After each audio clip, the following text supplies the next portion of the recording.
Reports have broken over the weekend that the NFL and Disney are talking about the NFL actually taking a stake in ESPN in exchange for the NFL network and some other assets, really bringing these two companies closer together. And on the surface, this seems a little bit crazy, especially when you think about the old world of TV where the NFL was able to play all these networks off of each other to get the best deal. But in the future of streaming, where there may only be one or two companies that really win the market, I think this is a brilliant move for the NFL and makes a ton of sense for Disney as well. So today I'm going to dig into exactly what's been reported and what seems to be likely right now based on the details of those reports, and then why this makes so much sense specifically for Disney, which I think is going to be one of the top streaming plays over the next 5 to 10 years. This isn't going to be just a Netflix rival. This could potentially be a company that has everything from high-level IP and kids content, what Disney has been known for decades, to general entertainment, which is on Hulu right now, and also the the most valuable position in sports. That could be a phenomenal place for Disney to be in. This is why I own shares, and this is why I think the upside is potentially asymmetric still for Disney. My name is Travis Hoium. Thanks for watching Asymmetric Investing. Please subscribe here on YouTube for all my content. And thanks to this video's sponsor, The Motley Fool. Go to fool.com/ASYM for their top 10 stocks to buy right now. So let's start with what's being reported in a few places that this is being reported right now. Now, the first place I saw this reported was the New York Post, and there's been a variety of other places reporting this. But the outline of the deal is that ESPN and the NFL are in talks for the NFL to take an equity stake in ESPN, meaning an ownership stake in ESPN, in return for the NFL's media assets. This would consist of the NFL Network, NFL.com, Red Zone, NFL Films, and NFL Plus. Thus far, there hasn't been any reporting on any media rights being part of this deal. Media rights are basically who gets to show the telecast for any specific NFL game. And those are bid off basically to the highest bidder.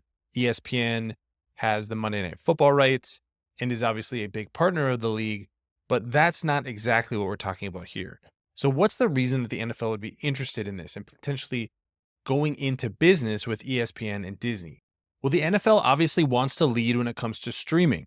It's had a dominant position in linear TV for decades, but linear TV and streaming are very different. In a linear TV sense, channels basically sit next to each other and have the exact same distribution.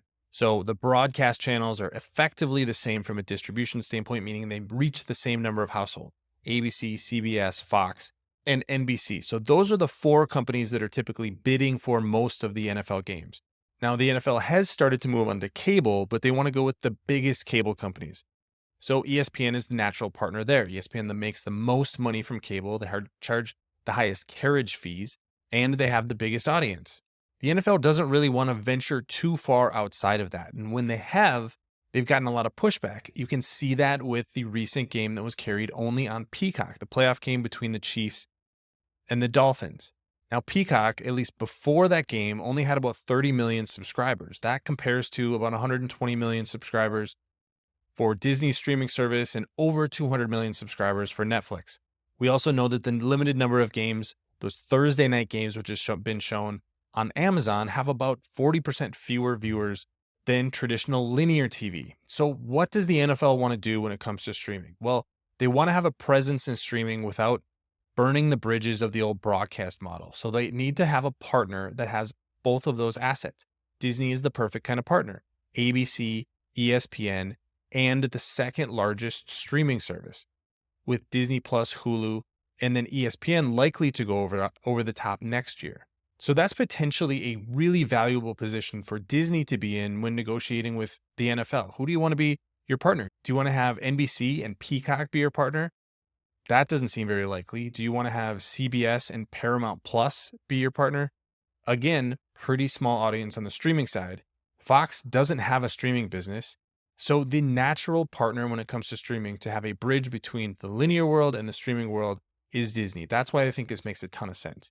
Now, from Disney's side, this could really catapult Disney into arguably the most valuable position in streaming today.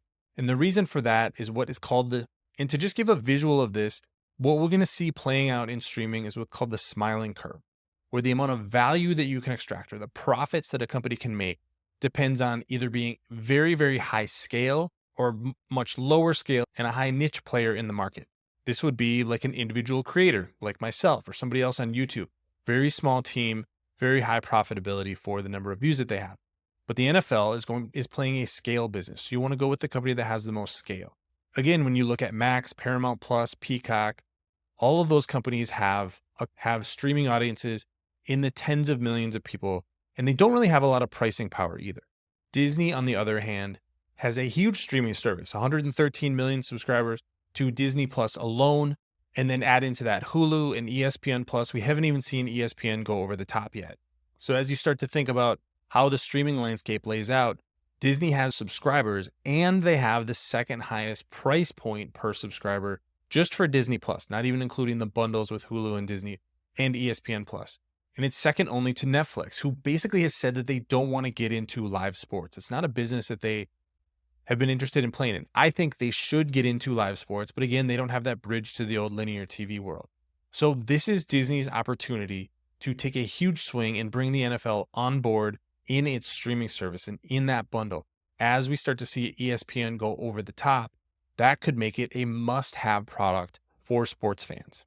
And this could potentially leave all of the other streaming companies in the dust. The reason for that, and the reason the smiling curve works out this way, is the more customers you have and the more you can charge those customers, the more you can pay for content. The better content you have, the more customers you're going to be able to attract. So what we see in the smiling curve is the companies that build scale not only have more subscribers, but they're able to charge more per subscriber. This is somewhat illogical, but this plays out over and over again. Social media, in search, and now we're going to see it in the media landscape, where I think 10 years from now, we're likely to have one or two major streaming services that charge an enormous amount of money, $50 to $100 per month potentially. But that's where all of the content lives. And I think this is Disney's play to be one of those companies. Thanks to our friends at The Motley Fool for sponsoring this video. Visit fool.com/ASYM for the top 10 stocks to buy right now. The next play for Disney is going to be to bundle all of these pieces together. And this is where I think you ultimately see a ton of upside for Disney as a company and the stock. Remember, the streaming business right now is losing money. But if you start pulling in a lot of your subscribers who are on linear TV, who are paying those carriage fees, but you could potentially charge even more for ESPN over the top. You have better advertising metrics, so you're able to target a little bit more effectively in advertising, potentially making more money there. And I think the potential for the user base would be even larger as well. You can see that Netflix has more subscribers today than ESPN has ever had. It's peaked out at about 100 million subscribers. So the upside is not to just have a great sports streaming service. That could be very valuable. That could be something you could charge $20, $30, $40 a month for, especially if you're playing NFL games, you have multiple games. I think that could be very valuable, but it's in the tie with all of these other streaming services, adding Disney Plus, adding Hulu, which is acquiring more and more content and is actually one of the biggest streaming services in the world. Bundling those together, those three services, that's going to be the future of Disney from the streaming side of the business. And for the NFL, the reason you want to partner with them is because I think they are going to be one of the winners and you want to be partnered with the winner. You could actually help make the winner by picking your partner wisely.